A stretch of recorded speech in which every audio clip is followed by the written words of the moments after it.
Evening, everybody. Thank you for joining us tonight on our It Matters with Missions America Department. I am Pastor Stephen Trachsel. I'm the director of the Missions America Department for the Assemblies of the Lord Jesus Christ. I am here with my friend tonight, my good friend, Brother Art Schnitzer, Reverend Schnitzer, bishop to many people in Sierra Leone. Glad he's joining me tonight. Thank you for joining us tonight on this It Matters session. This is a training session for anyone that's interested in church planting, church growth, or taking your church to further boundaries and growing beyond previous borders. We meet every month if we can, try to talk about certain topics that are of interest to you. Many of our AAC pastors will call in or they'll text us, say, these are some topics we like to talk about. So I get with my friend, the guru, the man, the myth, legend, Reverend Schnitzer, and we talk and discuss certain things that church planners will face and church people will face when they're dealing with guests, whatever it might be. All right, tonight, the broadcast is brought to you by Hopkinsville, Kentucky. That's where Brother Barnett is serving as an AAC pastor. I'm drinking some hot coffee with some cold, what is that, cold cream on top. It's very good. Hi. We want Brother Barnett to know we're praying for him and all of our home missions pastors. We pray for you, that God bless you. Brother Art, how you doing tonight? I'm doing good. Doing good. Been busy year on this end, but doing good. Hanging in there. Yes, sir. Yes, sir. It's good to be busy. It's very good to be busy. Yes, sir. I unfortunately, if I'm not busy, I'm so lazy. I got to stay busy, or I'll just melt out. I'd like to stay busy, but I'm looking forward. I'm going to be retiring at the end of this year, and the business got so busy this year. We're going crazy, but I never really thought that I understood that scripture talked about the Lord will pour out a blessing you cannot contain, and I will tell you, He is doing it this year. We are just at wit's end trying to keep up with as busy as we got in the business, but we're thanking the Lord and are looking forward to the end of the year where we are going to put it aside and focus more on the ministry in Jesus' name. So that's great. That's just so you know, and just so you all know that Brother Schnitzer also serves as the tri-state foreign missions director as well. So he's all about missions. We call it world missions in ALJC. What did I say? Foreign mission? Okay, world missions. Yeah. Sorry about that. I'm home mission, so I wouldn't know about that stuff. No. Awesome. All right. So tonight's topic, something we've been talking about. We want to address this. Some people have been interested in knowing, and I'm going to be asking my friend Brother Schnitzer about building blocks for a healthy, thriving, inspiring church. We don't just want to do church because it's what we do. We want to have a thriving church. And it doesn't just happen. It takes work, prayer, sacrifice. And so, Brother Art, I would like to appeal to you to see what your thoughts are on some of the building blocks. If someone says, well, I'm here, I want to build my church. I'm not seeing what I want to see, but I want to see more. Can you talk just a little bit about maybe some of the A, B's, and C's about the building blocks of what it takes in order for someone's church to grow and do well? Right. Well, as you first mentioned, Brother Trachsel, we get our ideas from our AAC pastors, and one of our pastors, I don't remember which one, a little while back had brought this up as a topic. What are basic building blocks? I believe he called it basic building blocks to build a healthy church. And so from the onset, we may be talking hopefully to some pastors that have a church. Maybe you're running 100 or 150 or 200 or whatever. These are still things that are essential that I'm trusting for you to have gotten to that point. You have already incorporated into your foundation, your building blocks. So excuse me as I start off with very basic from the very beginning, from my perspective, looking at, say, like one of our home missions or what our AAC churches. Okay. So first of all, first and foremost, we often talk in very secular terms as far as building and growing a church and growing people and all those kind of things that are so important. But the very first thing we need to understand, and I know we do, but we can't forget, let me put it that way, we need to keep to the forefront, is that when we're building a church, working to build the kingdom of God, it's a spiritual endeavor.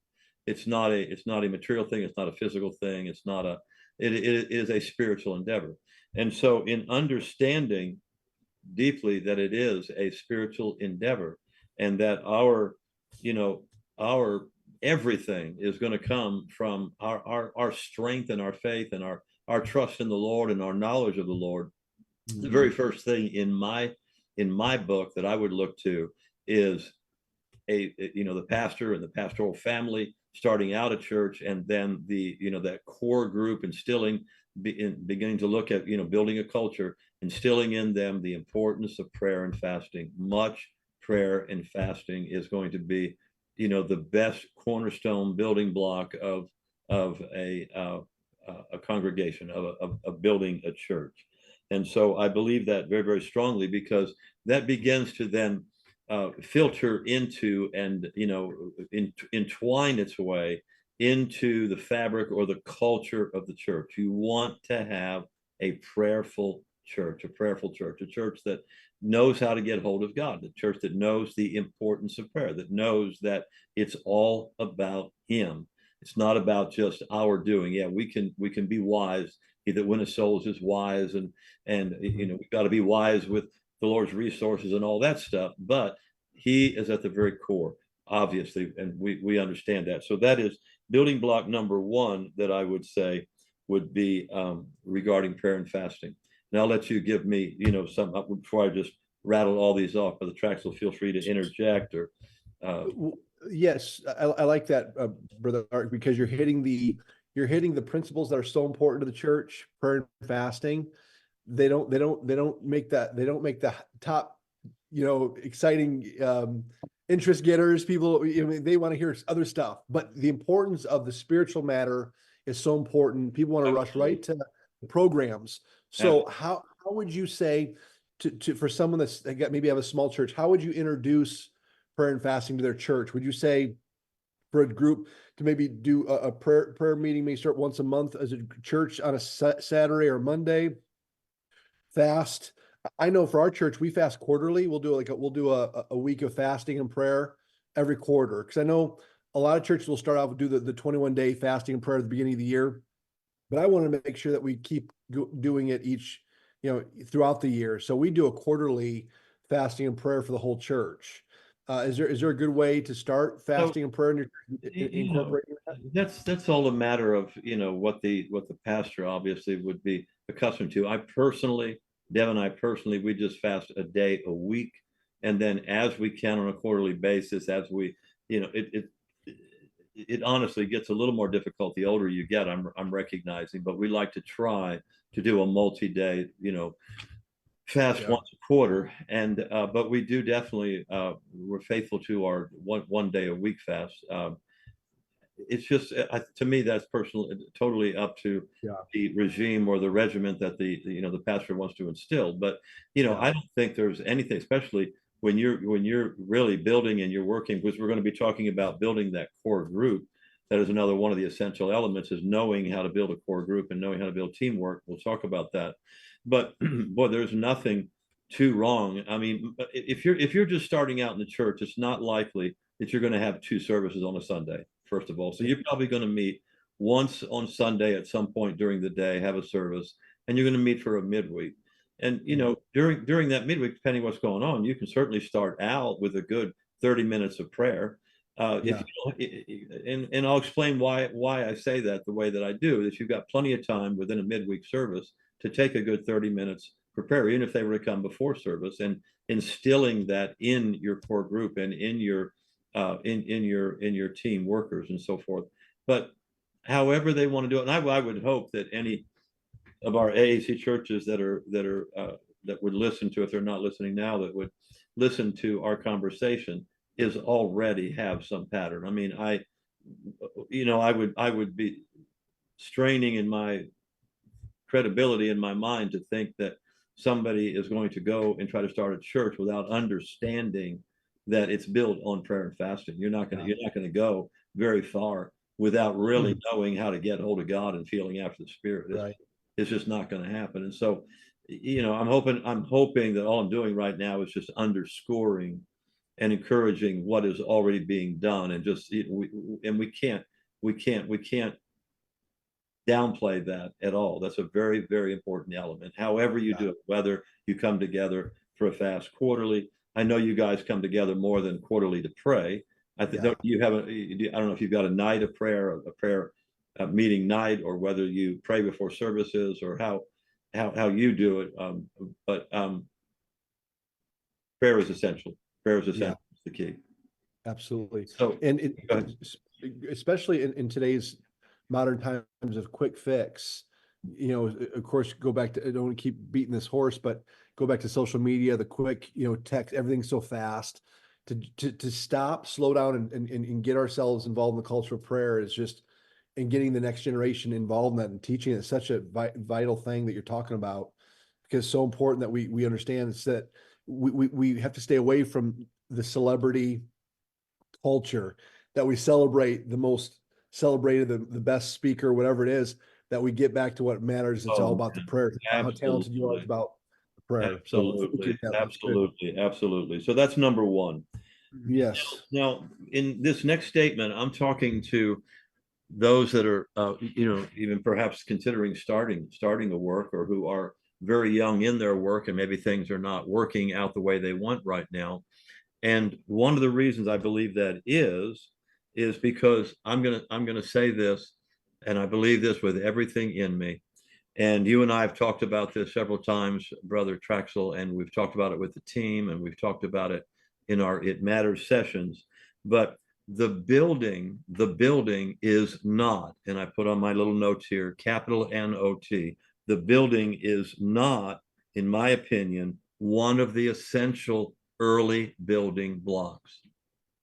The building is not, because so I'll just make that statement. If you want to make a comment about it or anything like that, this is one of the anti-building blocks that everybody wants to focus on and thinks it's so important to get a building first.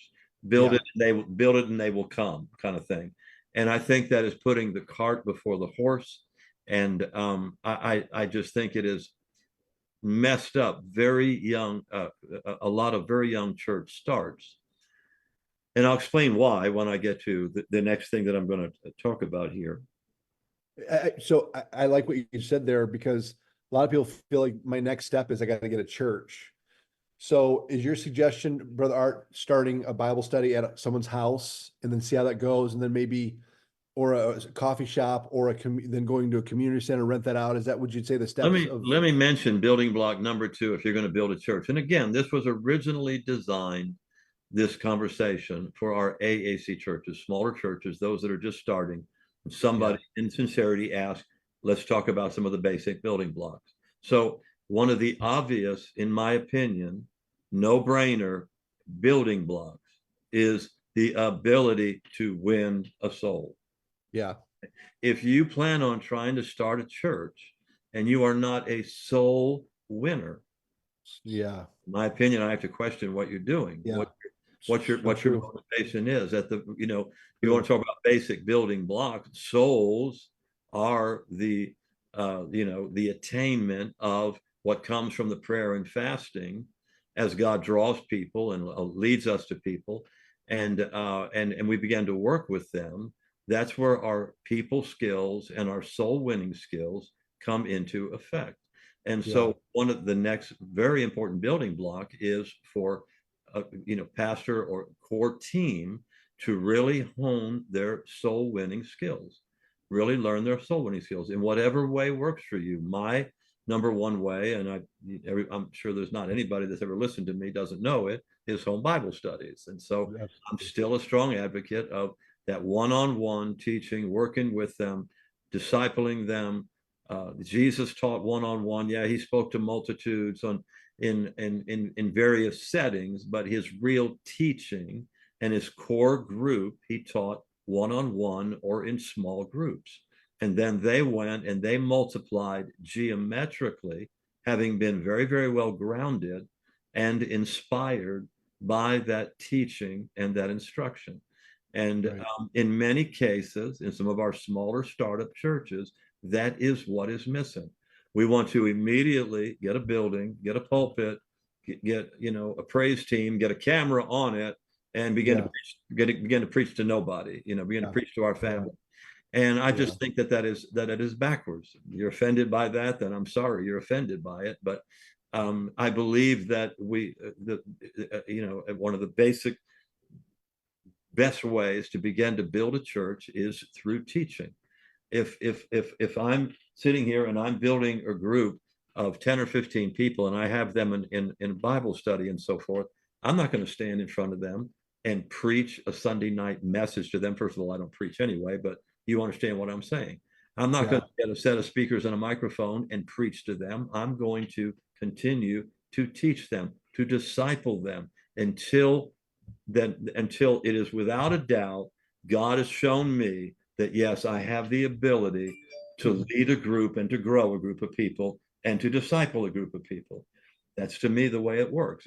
Again, to me, it's kind of common sense. So that is the next essential building block, is to know that you are comfortable and confident in reaching lost souls and discipling them. Yeah. And I agree with you on the aspect as far as not having to preach, just because it's a church, you feel like, well, I got to preach to them. I got to have the microphone and all these things. But that also goes back to why it's so important that your church, if you're a new church planner, that you're still connected to the mother church or wherever church you're at, your pastor's church, until you can build that group, because your family still needs that service. Yeah. So what happens, it seems like people want to leave their church and just be their own church, but they're not really having service right now. So that's why it's so important they stay connected to the home church, sure, as long as they can, until they have to go into their own services. Right. And I'm not suggesting always that it has to be out of a home. I know two churches that were started out of a public library, a room that they were allowed to do in a public library. I know of one UPC church that started in a McDonald's, and the guy built up a Bible study group in a McDonald's of 45 people. And then they did the build him a church in a day deal, and build him a church, and he had a building. Well, there's a proven soul winner that knows how to get out and reach people and win people to himself, win people that want to grow with him, that catch the vision and so forth. And that is something that is so important. We and I'm just going to use general terms, but we spoke to someone recently who had and I don't mean to be offensive when I say this, but I'm just laying out the facts of the situation, where he had 14, 15 people coming to his building, right? And something came up that he had to change the building. And when he did, even though it was only a few miles away, he lost every one of them. Well, if you're winning people to yourself and you're really growing people and you're loving people and you're connecting with people, that will not happen. See, that kind of thing happens when you stand on a pulpit and you just preach to people, and you think that all it takes is just preaching to people. Preach the word, brother, preach the word. And that only goes so far. You've got to start somewhere. You've got to have the ability to pour into people, to connect with people, to love on people. Right. It's not all going to happen from a microphone on a pulpit, period. Yeah. That's the secret of success right there, is those outside of the pulpit things, connecting to people. It seems like, not to pat myself on the back, but it seems like lately I've really been busy going to someone's house, having a small group. Just, we're doing a book. I'm doing a book club. I know you're doing that, and that's awesome. Yeah, it's not. It's just because I understand I feel I can only do so much behind my pulpit at my church. Now, some people have a reverse feel. They feel, oh, I'm doing 98% of my what's important about ministry is behind the pulpit. Well, it's not. To me, it's small. The only way I feel like I can really connect is at someone's house, small group, out to eat, lunch, whatever, and being with the people on a regular basis. But that's so true what you're saying there about that, having those one-on-one moments and really endearing yourself to people. Yeah, one of the people that follow on Facebook is, everybody will know this name, and I love this man and his spirit, and I feel such a kindred spirit with his soul winning techniques and his ways, is Jonathan Lovelace. And if you read some of the things that Jonathan Lovelace writes about the people that he encounters, he'll be driving along, see somebody hitching, or see a down and outer sitting by the road that looks homeless, and he has no qualms picking him up, buying him a meal, engaging in conversation, getting him a room for the night, finding out about him. And he has won and turned the lives around of so many people that way. Yeah. He coaches basketball teams where he connects with these young people and pours into them. And I admire that so much, that most of his ministry is outside of the pulpit. And Yeah.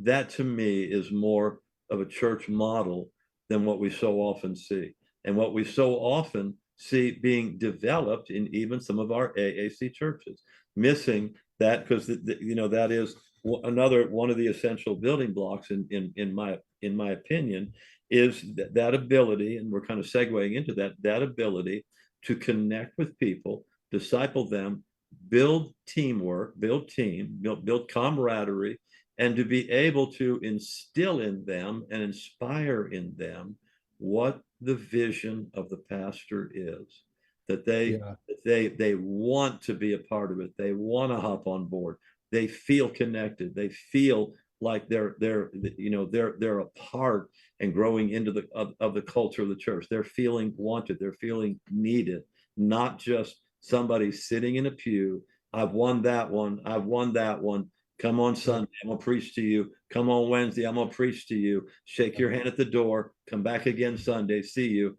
And I don't mean to be cold, and I'm not trying to be cruel, Yeah.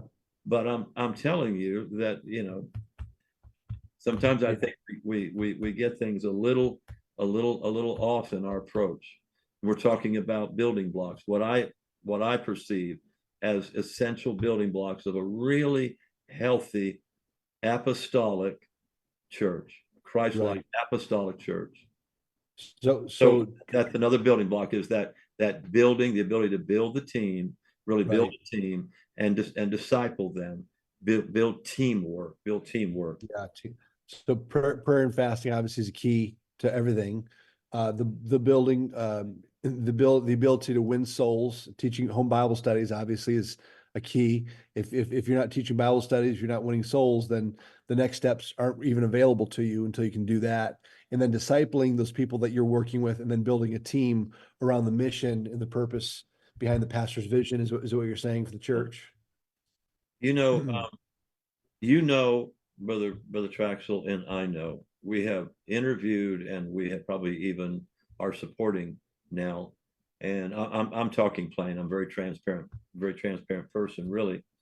We have talked to people, interviewed people, and that want to start churches. That when we ask about do they do Bible studies, they say no, no, and that is a very foreign and strange thing to me, that we get into this, or somebody wants to get into this, and they don't even do home Bible study. And my question would Right. be, how are you going to do what we're talking about right Right. now? How is Right. that going to take place? Right. Absolutely. That's so true. It's so true.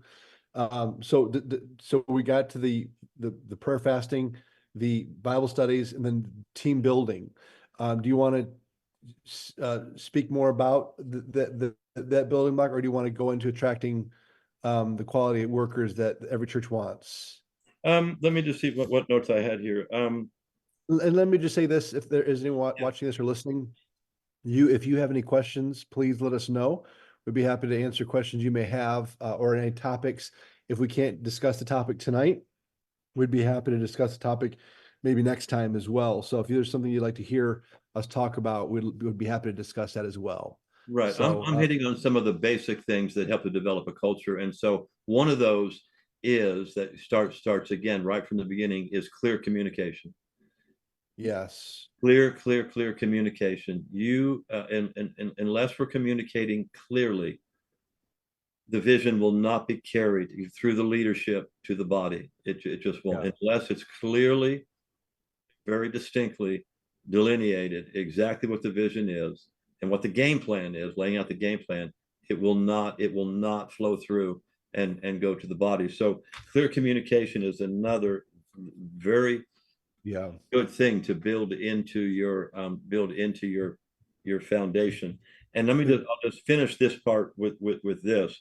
I've always used that acronym ACE, attract, connect, equip. And that to me is essentially what the role of us, all of us, I mean, it's talked about in Ephesians that we're to train up people for the work of the ministry. That's the role of the fivefold ministry, is to develop people so that they're useful in the ministry.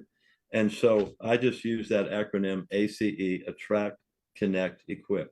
And that is something that we repeat over and over again. And everything that we set up and do should be able to be categorized under one of those areas. Either it's designed to attract people, it's designed to connect people, or it's designed to equip people to be involved in attracting, connecting, and equipping. Everything, everything that we set up within the church as we go along should have a specific purpose. I don't think it should be just to entertain the saints, just to entertain the saints, so that they don't get bored, you know. Okay, and so I probably said enough and got myself in enough trouble with what I've said on that so far. So look for the next good. No, I like what you said. I especially like what you said about the communication. I'm always thinking about things, and so I'll take this outside of the church. I'll say this with me and my wife. I'll tell my wife, I'll say, you know, I told you I did this or this, and she goes, no, you didn't. You didn't say anything to me about that. Yeah, I thought I did. It's in my mind, but I never opened up my mouth to express it. So as a pastor, I'm always reminded to let the team know this is what I'm wanting. This is what I want to see. This is what I want to see. And so if anyone hears what does Brother Trachsel want to see in the church? What's his vision for the next 5 years? Oh, he wants to do this over here. He wants to do this. So I'm always trying to let them remind them, this is what I want to see. We want to start a Spanish ministry. We want to see this happen over here. And so I'm always trying to let them know where we're at, because it's in my head, but sometimes it's easy to forget that we never spoke it. It's in my mouth. I got to speak it out so people can hear what's in my head. Sometimes it's scary what's in my head, to be honest, but the good stuff still needs to be spoken as well. And those important things need to be repeated. You can't just say something like that once and expect everybody to grasp it, buy into it, and be able to communicate that to their team members or to others in conversation, whether they're out to eat or whatever, keeping the goals of the church and the vision of the church. You know, so something needs to be repeated. If I can take you in direction here, I know we're heading this way anyways. I think a big excuse for some pastors that why things are going right is because if I just had those people at my church, then we'd be doing better. If I could, if I had that guy leading my praise team, we'd be like that church also. So it seems like it's easy to say, well, we don't have the right people in place, that's why we can't grow. Or that, if we had better directors, we had better singers, so it's important that we attract good workers.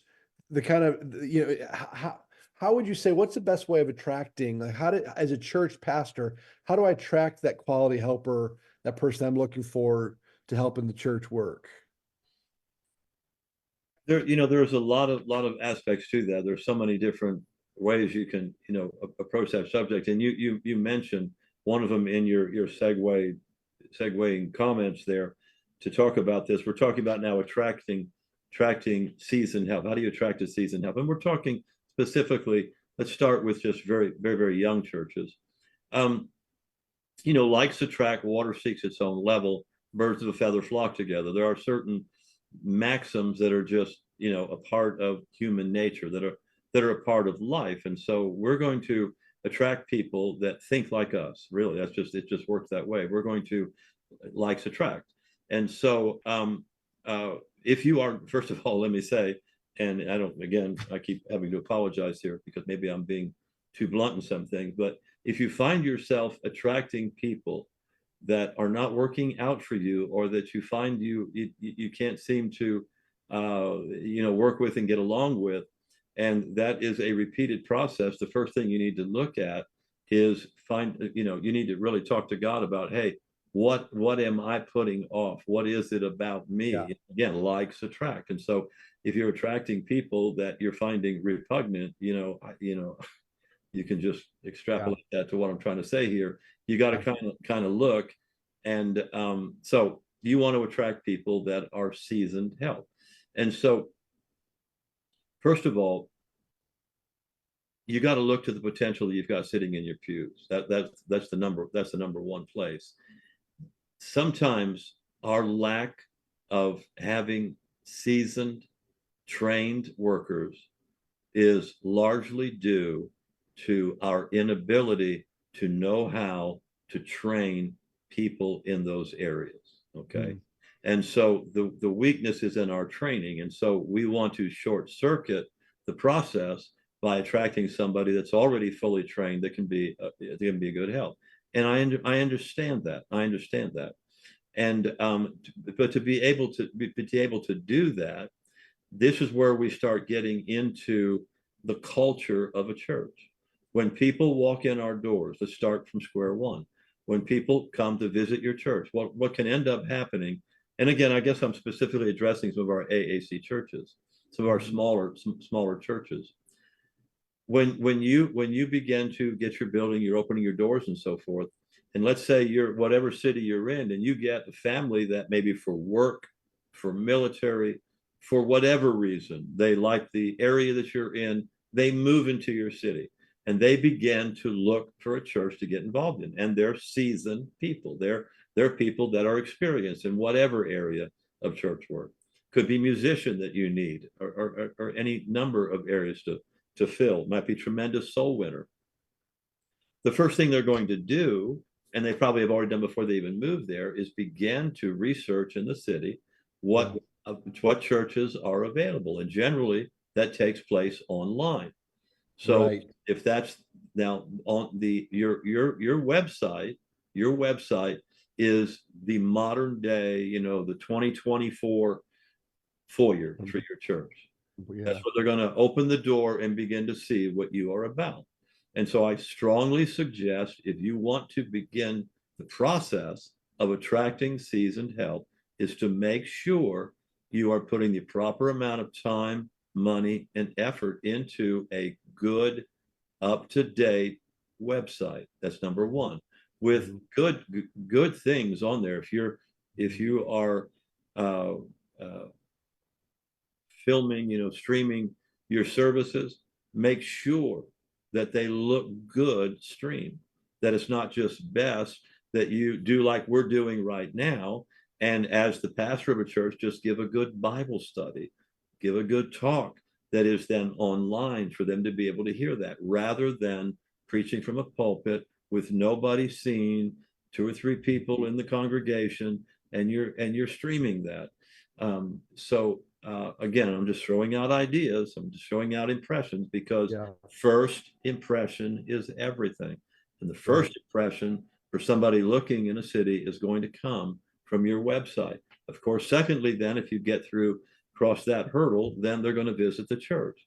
And so we've talked about it many times, that first impression, making sure that things are right in regard to the first impression of the physical building, of the friendliness of the people you have at the door, of the overall ambiance of your when you walk in the door, that it's not a feeling of isolation or someone sitting alone, just waiting for the service to start in a very uncomfortable way. You've got to make sure that people are feeling the motion, the positive motion, the anticipation of a good service. Music playing can often bridge that gap. If need be, it's putting out coffee and donuts where people are conversing, and it's more of a softer touch than going into a strange, cold place. And so these are all the things that somebody that's going to decide whether or not they're going to land their family in your church, that they're going to begin to observe. They're going to observe your, where you are in relation to how long you've been there, and what you're doing. Or do they sense a culture and a vision that they want to be a part of?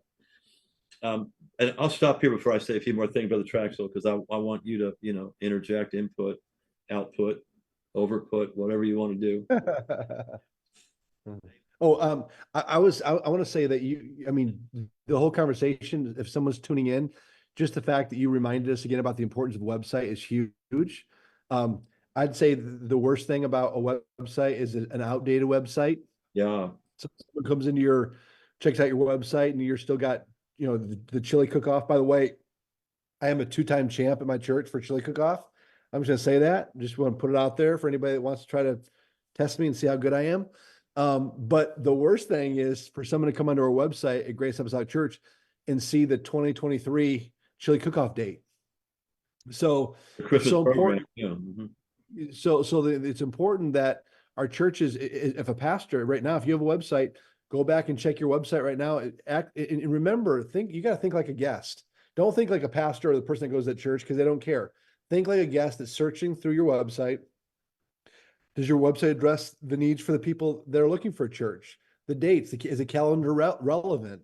So I really enjoy that thanks for saying that, because I always like to make sure our website looks good. I'm always critiquing it because you always want to get better. There are so many different templates now. I know Brother Greer's on the call with us tonight. You may not see him, but he's helping us. And thank you, Brother Greer, for helping us get this together tonight. Sure.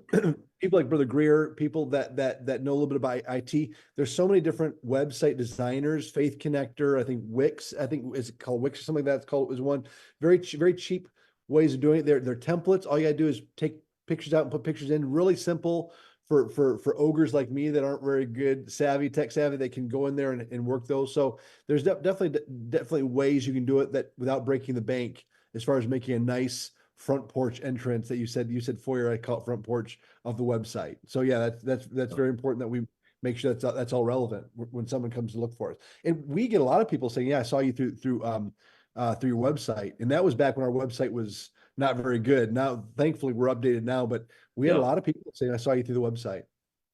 yeah.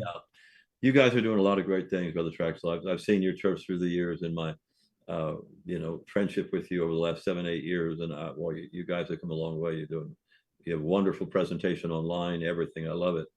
What's happening And with your church and with you. and But that's too many so people. Yes. so the next thing I wanted to mention was your ability to discern and observe people when they come, because you could have somebody visit that is a diamond in the rough. They may not be Right. trained specifically or seasoned in our apostolic ways, but they could have Right. tremendous potential to help you in a need. Just because a person is not apostolic doesn't mean they can't get up to speed quick enough to be able to play an instrument if they're trained in a musical interest in the instrument, and they have a desire to get involved, or in computer technology, or in production, or sound and equipment and so forth, or any other area that might be in need. There's many diamonds in the rough that walk in, and that's our whole purpose in trying to work with people and develop them. I've seen people come through the door, through many doors of the churches I've been in 48 years as an apostolic, that sometimes you look and when they first come in, you see them 10, 15, 20 years down the road, you never could have ever imagined what they were in that rough stage when they first came in the door. And so, we need to kind of almost treat everybody with that, kid gloves, as they say, that we're making sure we're making people feel comfortable, welcome. Smaller churches, we're talking about how do you attract seasoned help, and that's what I'm talking about.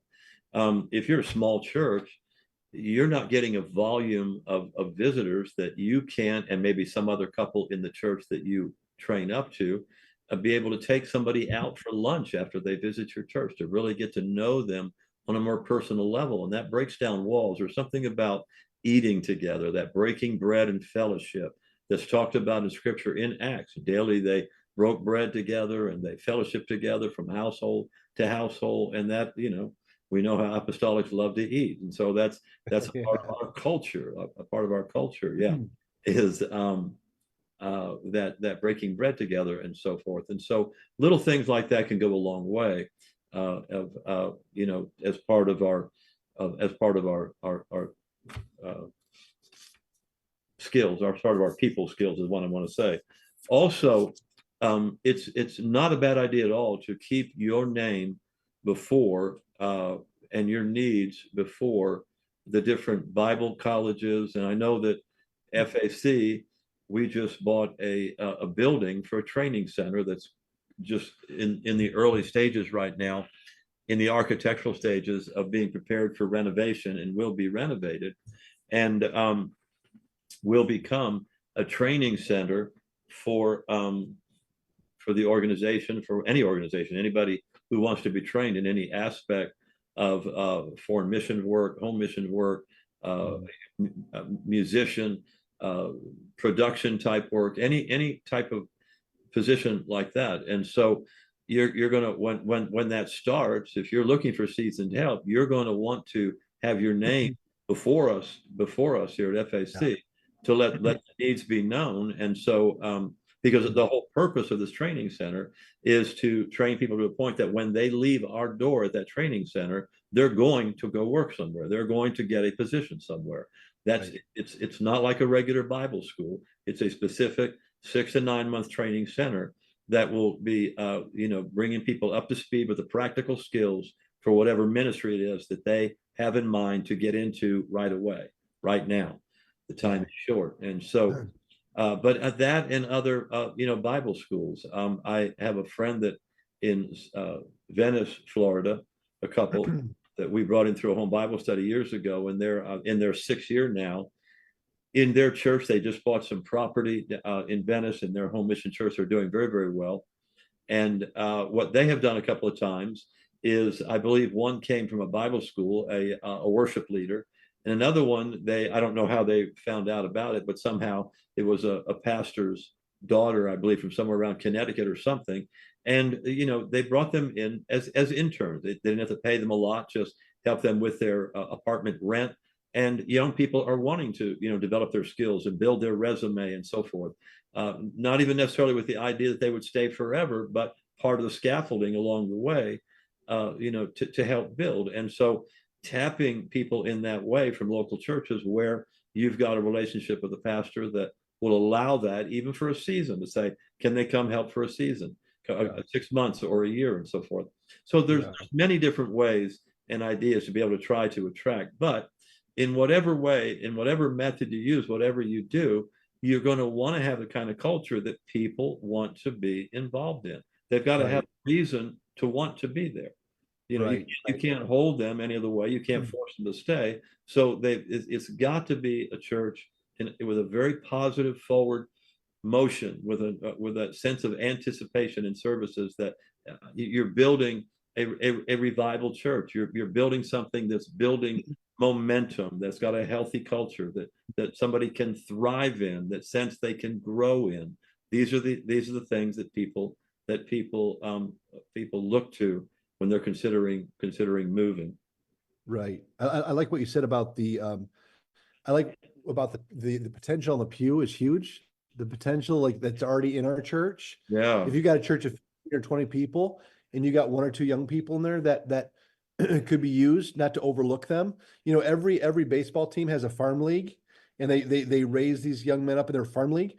And every once in a while you bring in a big time batter or whatever, but yet you got all these farm leagues raising up these young players to play in their team eventually. So I like what you said about I say IBC. I went to Indiana Bible College.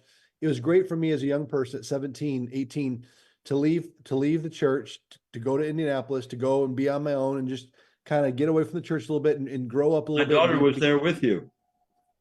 That's right. And so she understands, also your daughter understands about the importance of Bible school. And then when the kids come back, you can then begin to use them and let them experience ministry and become a conduit of discipleship for these young people in your church, and they become your next leaders. And that's so important that you invest. So I would say, if you're a young church on a budget, man, it would be so great, even if it's not much money. If there's a young person in your church that you feel could do well here, and they want to go to Bible school, maybe they can't afford it, take up a little offering and say, hey, we'll do our best to get you there. And if it's the Lord's will, it'll work out. Man, that'd be what a wonderful investment that would be into the future of your church by sending these kids. Or I'm excited about the training center that Maryville will have. What a wonderful opportunity. I'm excited about it. Young people. But brother, it's 7:45. We've been talking about 45 minutes so far. Is there any final thoughts you'd like to say about anything that we've been addressing so far tonight?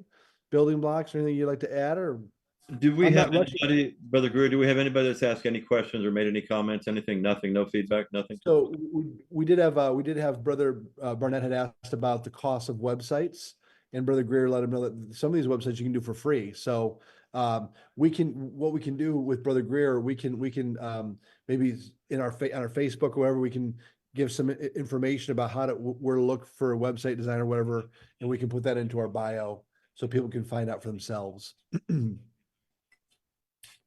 I think I've said all I need to say. We do this every month. We do It Matters every month. We have topics. If there's other topics you'd like to hear discussed, we'd love to address it with you. We're looking forward to seeing each of you at GMC this year in Pigeon Forge, Tennessee. Great place. It's gonna be a great time. The theme is God First, so we're excited about that. So thank you, Brother Schnitzer. Of course, again, thank you, Brother Greer. He's the guy behind the scenes helping us get this done. We appreciate our home missions pastors. We know what a sacrifice you make every day serving in God's kingdom, and we appreciate you for it and your efforts. I appreciate my friend, Brother Art Schnitzer. Does a great job. I've traveled the world with him, and I look forward to more travels in the future. God bless each and every one of you. We hope that what we discussed tonight could be a help to you. If you have any more questions, please reach out to us. We'd be happy to answer all the questions you may have. This time, God bless you. We'll see you next month at It Matters. Thank you.